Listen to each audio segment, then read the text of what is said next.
नमः शिवाय। आज हम श्रावण मास महात्म्य के दूसरे अध्याय का श्रवण करेंगे। ईश्वर बोले, हे महाभाग, आपने उचित बात कही है। हे ब्रह्मपुत्र, आप विनम्र, गुणी, श्रद्धालु तथा भक्ति संपन्न श्रोता हैं। हे अनघ, आपने श्रावण मास के विषय में विनम्रता पूर्वक जो पूछा है उसे तथा जो नहीं भी पूछा है वह सब अत्यंत हर्ष तथा प्रेम के साथ मैं आपको बताऊंगा। द्वेष न करने वाला सबका प्रिय होता है और आप उसी प्रकार के विनम्र हैं, क्योंकि मैंने आपके अभिमानी पिता ब्रह्म का 5वां मस्तक काट दिया था, तो भी आप उस द्वेष भाव का त्याग कर मेरी शरण को प्राप्त हुए हैं। अतः हे तात, मैं आपको सब कुछ बताऊंगा, आप एकाग्रचित्त होकर सुनिए। हे योगिन, मनुष्य को चाहिए कि श्रावण मास में नियम पूर्वक व्रत करे और पूरे महीने भर प्रतिदिन रुद्राभिषेक करे। अपनी प्रत्येक प्रिय वस्तु का इस मास में त्याग कर देना चाहिए। पुष्पों, फलों, दांतों, तुलसी की मंजरी तथा तुलसी दलों और बिल्व पत्रों से शिवजी की लक्ष्य पूजा करनी चाहिए। 1 करोड़ शिवलिंग बनाना चाहिए और ब्राह्मणों को भोजन कराना चाहिए। महीने भर धारण पारण व्रत अथवा उपवास करना चाहिए। इस मास में मेरे लिए अत्यंत प्रीतिकर पंचामृत अभिषेक करना चाहिए। इस मास में जो जो शुभ कर्म किया जाता है वह अनंत फल देने वाला होता है। हे मुनि, इस माह में भूमि पर सोएं, ब्रह्मचारी रहें और सत्य वचन बोलें। इस मास को बिना व्रत के कभी व्यतीत नहीं करना चाहिए। फलाहार अथवा हविष्यान ग्रहण करना चाहिए। पत्ते पर भोजन करना चाहिए। व्रत करने वाले को चाहिए कि इस मास में शाक का पूर्ण रूप से परित्याग कर दे। हे मुनिश्रेष्ठ, इस मास में भक्ति युक्त होकर मनुष्य को किसी न किसी व्रत को अवश्य करना चाहिए। सदाचार परायण, भूमि पर शयन करने वाला, प्रातः स्नान करने वाला और जितेंद्रिय होकर मनुष्य को एकाग्र किए मन से प्रतिदिन मेरी पूजा करनी चाहिए। इस मास में किया गया पुरस्चरण निश्चित रूप से मंत्रों की सिद्धि करने वाला होता है। इस मास में शिव के षडाक्षर मंत्र का जप अथवा गायत्री मंत्र का जप करना चाहिए और शिव जी की प्रदक्षिणा, नमस्कार तथा वेद पारायण करना चाहिए। पुरुष सूक्त का पाठ अधिक फल देने वाला होता है। इस मास में किया गया ग्रह यज्ञ, कोटि होम, लक्ष्य होम तथा अयुत होम शीघ्र ही फलीभूत होता है और अभिष्ट फल प्रदान करता है। जो मनुष्य इस मास में एक भी दिन व्रतहीन व्यतीत करता है वह महाप्रलय पर्यंत घोर नरक में वास करता है। यह मास मुझे जितना प्रिय है उतना कोई अन्य मास प्रिय नहीं है। यह मास सकाम व्यक्ति को अभीष्ट फल देने वाला तथा निष्काम व्यक्ति को मोक्ष प्रदान करने वाला है। हे सत्तम, इस मास के जो व्रत तथा धर्म हैं उन्हें मुझसे सुनिए। रविवार को सूर्य व्रत तथा सोमवार को मेरी पूजा व नक्त भोजन करना चाहिए। श्रावण के पहले सोमवार से आरंभ करके 3.5 महीने का रोटक नामक व्रत किया जाता है। यह व्रत सभी वांछित फल देने वाला होता है। मंगलवार को मंगल गौरी का व्रत, बुधवार व बृहस्पतिवार के दिन इन दोनों वारों का व्रत, शुक्रवार को जीवंती का व्रत और शनिवार को हनुमान तथा नरसिंह का व्रत करना बताया गया है। हे मुनि, अब तिथियों में किए जाने वाले व्रतों का श्रवण करें।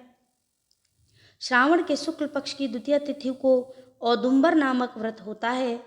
श्रावण के शुक्ल पक्ष की तृतीय तिथि को गौरी व्रत होता है। इसी प्रकार शुक्ल की चतुर्थी तिथि को दूर्वा गणपति नामक व्रत किया जाता है। हे मुने, उसी चतुर्थी का दूसरा नाम विनायकी चतुर्थी भी है।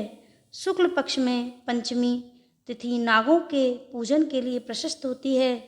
हे मुनिश्रेष्ठ, इस पंचमी को रौरव कल्पादि नाम से जानिए। षष्ठी तिथि को सुपौदन व्रत तथा सप्तमी तिथि को शीतला व्रत होता है। अष्टमी अथवा चतुर्दशी तिथि को देवी का पवित्रारोपण व्रत होता है। इस माह के शुक्ल तथा कृष्ण पक्ष की दोनों नवमी तिथियों को नक्त व्रत करना बताया गया है। शुक्ल पक्ष की 10वीं तिथि को आशा नामक व्रत होता है। इस मास में दोनों पक्षों में दोनों एकादशी तिथियों को इस व्रत की कुछ और विशेषता मानी गई है। श्रावण मास के शुक्ल पक्ष की द्वादशी तिथि को श्री विष्णु का पवित्रारोपण व्रत बताया गया है। इस द्वादशी तिथि में भगवान श्रीधर की पूजा करके मनुष्य परम गति प्राप्त करता है। उत्सर्जन, उपाकर्म, सभादीप, सभा में उपाकर्म, इसके बाद रक्षाबंधन, पुनः श्रवणाकर्म, सर्पबलि और हयग्रीव का अवतार, ये 7 कर्म पूर्णमासी तिथि को करने हेतु बताए गए हैं। श्रावण मास के कृष्ण पक्ष की चतुर्थी तिथि को संकष्ट चतुर्थी व्रत कहा गया है और श्रावण मास के कृष्ण पक्ष की पंचमी तिथि के दिन मानव कल्पादि नामक व्रत को जानना चाहिए। हे द्विजोत्तम, कृष्ण पक्ष की अष्टमी तिथि को श्री कृष्ण का पूर्ण अवतार हुआ। इस दिन उनका अवतार हुआ, अतः महान उत्सव के साथ इस दिन व्रत करना चाहिए। हे मुनिश्रेष्ठ, इस अष्टमी को मनवादी तिथि जानना चाहिए। श्रावण मास की अमावस्या तिथि को पीठोरा व्रत कहा जाता है।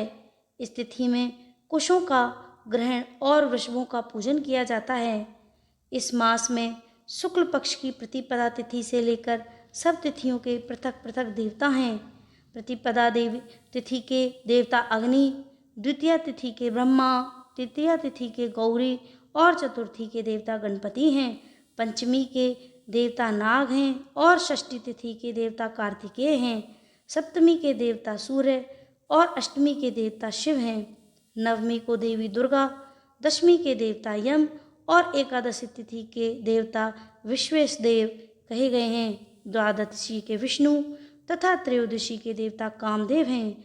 चतुर्दशी के देवता शिव, पूर्णिमा के देवता चंद्रमा और अमावस्या के देवता पितर हैं। ये सब तिथियों के देवता कहे गए हैं। जिस देवता की जो तिथि हो उस देवता को उसी तिथि में पूजा करनी चाहिए। प्राय इसी मास में अगस्त्य का उदय होता है। हे मुनि, मैं उस काल को बता रहा हूँ, आप एकाग्रचित होकर सुनिए। सूर्य के सिंह राशि में प्रवेश करने के दिन से जब 12 अंश 40 घड़ी व्यतीत हो जाते हैं तब अगस्त्य का उदय होता है। उसके 7 दिन पूर्व से अगस्त्य को अर्घ्य देना चाहिए। 12 मासों में सूर्य पृथक पृथक नामों से जाने जाते हैं। उनमें से श्रावण मास में सूर्य गभस्ती नाम वाला होकर तपता है। इस मास में मनुष्यों को भक्ति संपन्न होकर सूर्य की पूजा करनी चाहिए। हे सत्तम, 4 मासों में जो वस्तुएं वर्जित हैं उन्हें सुनिए। श्रावण मास में शाक तथा भाद्रपद में दही का त्याग कर देना चाहिए। इसी प्रकार आश्विन में दूध तथा कार्तिक में दाल का परित्याग कर देना चाहिए। यदि इन मासों में इन वस्तुओं का त्याग नहीं कर सके तो केवल श्रावण मास में ही उक्त वस्तुओं का त्याग करने से मानव उसी फल को प्राप्त कर लेता है। हे मानद, यह बात मैंने आपसे संक्षेप में कही है।